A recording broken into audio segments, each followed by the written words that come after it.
Assalamualaikum warahmatullahi wabarakatuh. Sahabat Hikmah, salah satu ciri khas rumah-rumah di pedesaan yang masih bisa kita jumpai sampai sekarang adalah rumah gubuk dengan atap dari anyaman tirai. Anyaman tirai merupakan kerajinan tradisional berupa anyaman yang terbuat dari daun pohon enau untuk atap rumah.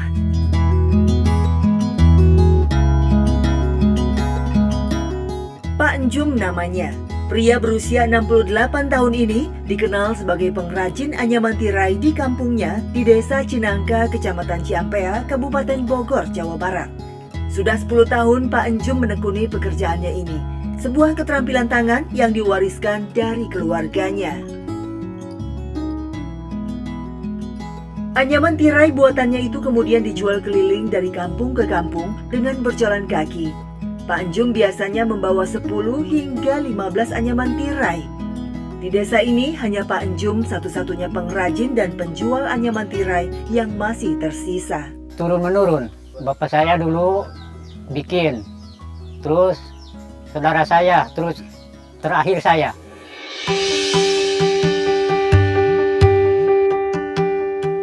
Satu lembar anyaman tirai berukuran 1,8 meter itu dijual Pak Enjum dengan harga Rp2.000 saja. Namun, meski harga ini tergolong terjangkau, bukan berarti Pak Enjum bisa dengan mudah menjualnya. Sekali keliling, maksimal Pak Enjum hanya bisa mengantongi pendapatan Rp20.000. Itu juga kalau ia menemukan pembeli. Permisi Pak ya, mau beli atap nggak Pak? Oh enggak Pak. Ya, Kadang-kadang ada yang datang, kadang-kadang kita keliling gitu. Ke tetangga-tetangga barangkali ada yang beli gitu. Pernah. Bukannya sekali aja, sering gitu. Nggak ada yang beli. Sepinya peminat anyaman tirai bisa jadi lantaran di zaman modern ini, warga desa sudah banyak yang beralih menggunakan genting sebagai atap rumah mereka. Pak Enjum pun menyadari hal ini, namun ia tidak punya keahlian lain. Bertahan nggak bertahan, tapi gimana ya? Dijalanin aja sama saya. Pengennya sih kita juga ganti gitu genteng.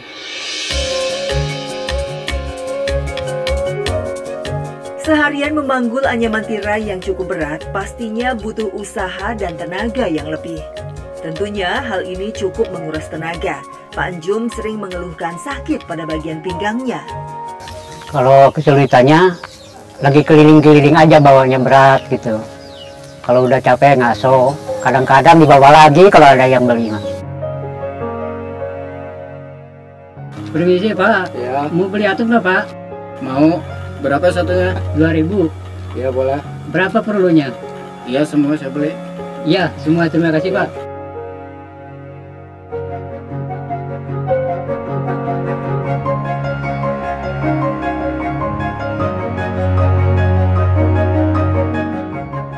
Kalau ada yang membeli anyaman tirainya untuk atap rumah atau saung, Pak Enjum secara sukarela bersedia membantu memasangnya, tanpa mengharap tambahan imbalan. Ini dilakukannya agar pelanggannya merasa puas dengan pelayanannya. Ya. Terima kasih Pak ya. Ya sama-sama. Oh baik dan bagus kualitasnya. Murah lagi dia mah. Enak di Pak Enjum mah, suka bisa diminta bantu ditolong dipasangin. Sekalian dia yang masang. Buat rumah yang di depan biar adem. Untuk membuat anyaman tirai, Pak Enjum terlebih dulu harus menyediakan daun pohon enau. Selain itu, Pak Enjum juga membutuhkan bambu. Mendapatkan daun pohon enau bisa dibilang bukan hal mudah, karena pohon ini sudah mulai langka di sekitar kampung Pak Enjum. Pohon enau biasanya tumbuh di sekitar rawa-rawa atau di pinggiran empang. Ada juga, nggak mudah, sekarang udah sulit. Ada jarang-jarang gitu, kadang-kadang 2-3 pohon gitu, diambil. Kadang-kadang dikasih sama yang punya. Daun pohon-pohon enau itu diperoleh Pak Enjum tanpa harus mengeluarkan modal. Ia hanya perlu menyisihkan uang untuk membeli bambunya saja. Meski demikian, saat mencari daun enau, Pak Enjum mesti berjuang ekstra keras. nyemplung ke rawa-rawa maupun empang. Soalnya ngambilnya agak susah juga, kadang-kadang turun ke rawa, kadang-kadang ke tebing gitu, di semak-semak lah. Habis gimana ya, kalau nggak diambil kita butuh. Sahabat hikmah, manusia juga perlu belajar dari kelemahan daun yang tak selamanya segar. Karena pada saatnya nanti, tubuh manusia pun akan seperti daun jatuh terguncang angin dan mengering. Bahkan sehelai daun yang terjatuh pun tak luput dari Allah Subhanahu wa Ta'ala. Dan pada sisi Allah lah kunci-kunci semua yang gaib. Tidak ada yang mengetahuinya kecuali Dia sendiri. Dan Dia mengetahui apa yang di daratan dan di lautan. Dan tiada sehelai daun pun yang gugur, melainkan Dia mengetahuinya pula. Dan tidak jatuh sebutir biji pun dalam kegelapan bumi. Dan tidak sesuatu yang basah atau yang kering, melainkan tertulis dalam kitab yang nyata, Lauh Mahfuz. Quran Surat Al-An'am ayat 59.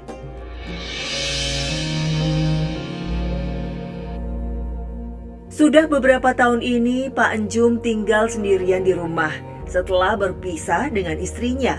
Selama menikah, mereka tidak dikaruniai anak. Sejak mantan istrinya meninggalkan rumah, Pak Enjum terkadang ditemani saudara laki-lakinya. Ya kadang-kadang gitu kesepian gitu, menderita. Ya enak nggak enak dilakonin aja. Saya bersyukur aja ke sama yang kuasa gitu, masih diberi kesehatan. Di rumah berukuran 4x6 meter inilah sehari-hari Pak Enjum menghabiskan sebagian besar waktunya menganyam tirai enau. Setelah mengumpulkan bahan-bahan bakunya, proses pembuatan anyaman tirai diawali dengan menyeset bambu. Pertama-tama dipotong dulu bambunya, terus diseset, dibikin satu persatu, terus daunnya baru dianyam. Sudah dianyam begitu, dianyam sambil diikat, baru ditaruh, disimpan dulu. Dalam sehari, Pak Enjum hanya mampu menyelesaikan sekitar 15 lembar anyaman tirai saja.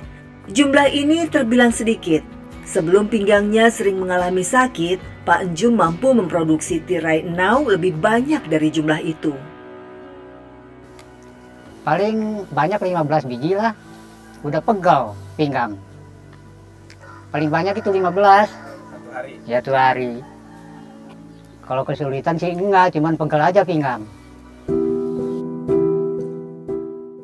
Dalam kesendiriannya beberapa tahun lalu, Pak Enjum mendadak sakit yang mengakibatkan kerusakan syaraf pada mata dan telinganya. Hingga kini gangguan kedua inderanya itu masih saja belum sembuh. Namun Pak Enjum merasa sangat bersyukur karena setelah sempat jatuh sakit, ia masih mampu bekerja dan mencari nafkah.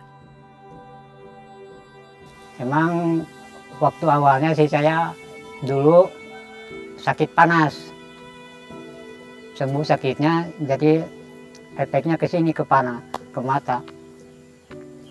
Tapi sakit mah enggak. Cuman nggak mau diam dari urat saraf kali. Sebelah cuman, yang kiri doang. Pak Enjum sempat menjalani pengobatan secara rutin, namun biaya obat-obatan yang tak terjangkau baginya membuat ia tidak dapat melanjutkannya lagi. Belum, cuman sekali doang disuntik udah, karena nggak ada biayanya aja. Kalau pengen sih pengen gitu, kalau nggak ada biayanya udah aja. Jika penjualan anyaman tirainya tidak menghasilkan uang, Pak Enjum mencari nafkah tambahan dengan membuat besek ikan cuek. Kebetulan kedua pekerjaan ini sama-sama bermodalkan keterampilan tangan dengan bahan dasar bambu juga. Buat samping-sampingan gitu. Kalau siang bikin atap, kalau malam bikin besek. Kadang Pak Enjum membuat anyaman besek cuek berdasarkan pesanan. Beda dengan tirai yang lebih rumit pembuatannya, menganyam besek cuek bagi Pak Enjum lebih sederhana. Sehingga ia bisa membuat 100 besek dalam sehari. Ia menjual satu beseknya dengan harga Rp200. Dijualnya Itu kalau besek ada yang nyamperin. Ada yang nyamperin ke sini. Kalau di Panjum harganya murah. 1 besek 200 perak. Iya, bagus. Puas, bagus. Rapi, kuat.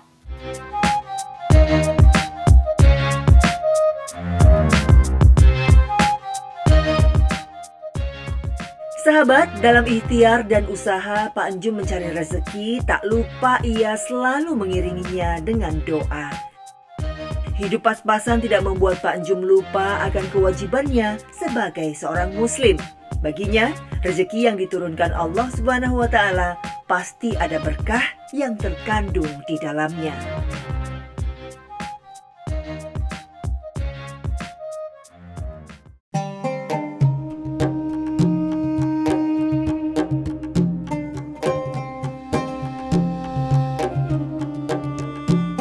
Inna Dawuda Nabiya kana la yakulu illa min amal yadihi. Sesungguhnya Nabi Daud tidak memakan dari hasil-hasil kecuali dari hasil tangannya sendiri. Ini menunjukkan bahwa Islam mengajarkan kita menjadi pribadi-pribadi yang mandiri dan pribadi-pribadi yang bersyukur dengan cara memanfaatkan segala nikmat yang Allah berikan kepada kita semuanya, yaitu tangan.